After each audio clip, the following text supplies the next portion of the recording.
Hi everyone, Corey here from Tales from a Polk County Girl, and in this video I'm going to be doing a walkthrough of the quarterly planner that I designed, and I'll put a link to it on Amazon.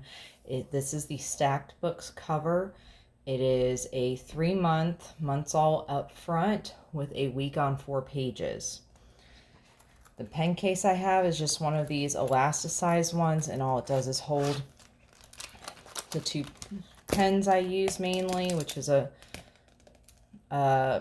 Pilot or a Papermate Inkjoy in those pretty colors, and then a Pilot Dr. Grip in the primary colors, but it's refillable, which I like.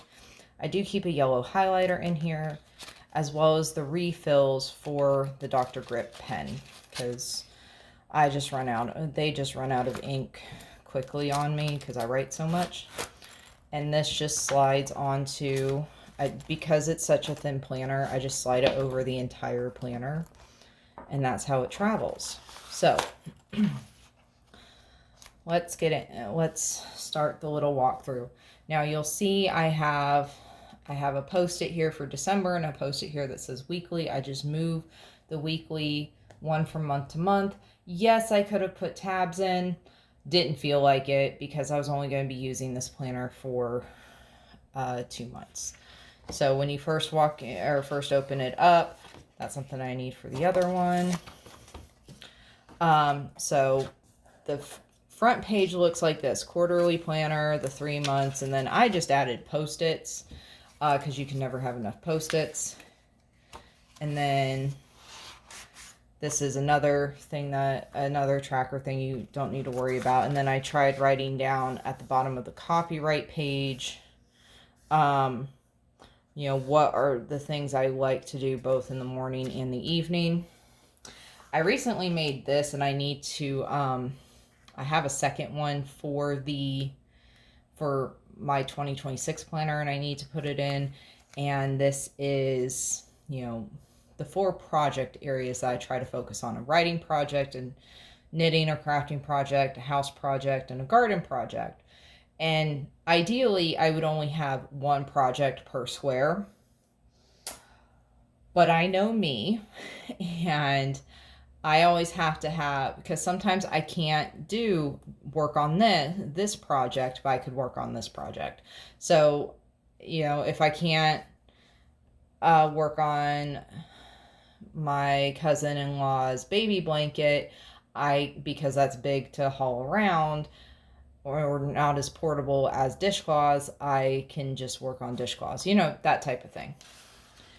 All right. And then after that are 2 notes pages, and just notes to myself about finances for January. And then post-Christmas, this is some stuff I need to do. This is what November ended up looking like for us. The dots, I will put the link to where I got the dots in the description page. And what I do, it sucks that this is not, something happened with my tripod and it's just not as high up as it normally is. So I end up having to redate up top if there aren't enough squares. And yes, the planner is designed that way, or else these boxes would have to be quite small to fit 6 weeks instead of just 5. And I'm okay with redating up top. I'm used to it. The planner inserts I used a lot not growing up. The Franklin Covey ones often did that. They would restart at the top. And then I have my, after the month, there are more notes pages. That is one thing you will find in all of my planners, is there are always notes pages after the months. And I always have the projects I'm working on and what I need to do for them for the month. And then this is my monthly checklist of stuff that I need to do every month. And this, you've seen this before. This is pre-printed in my printable inserts I would put in my B6. I just made a printout and just taped it in to the monthly, so I did not have to write it every month. That was the reason why I actually hesitated on going back into a bound book for the longest time, is because I didn't want to have to rewrite this. All right, and this is what December is looking like for us. It's crazy. And again, all of the tasks for the month and projects I'm working on and Christmas and all that fun. And then this is a blank month. It would be January, but it's not January, so I just use it to store Post-its. Again, another blank page. And this is what I'm not going to go through it all week by week, but this is how I've been using it. I went through and listed out the top 11 or 12 important things I actually want to track. And I did that after I had glued these in. If you guys remember from my weeklies in my B6, this is what was at the top of every weekly task page. So I have that. I will not be using this again in the new year.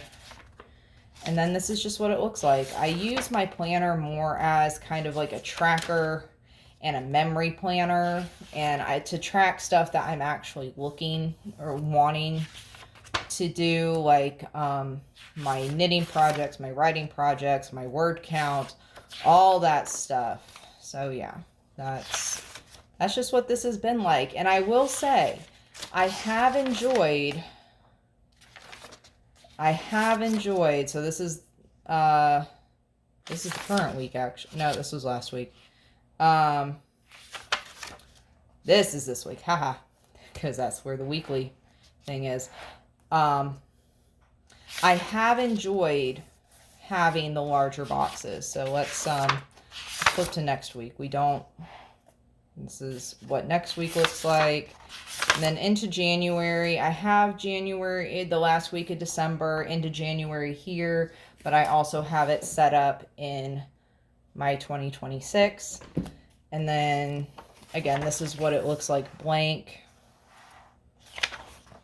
But yeah, I'm glad I chose to experiment with this planner for the last 2 months, because instead of going straight from the B6 size into the bigger planner, the 6x9, and it just reminded me how much I like writing in a bound book and having the bigger squares for my weeks to record a whole bunch of stuff. Like, there are some days where it's absolutely full and all that.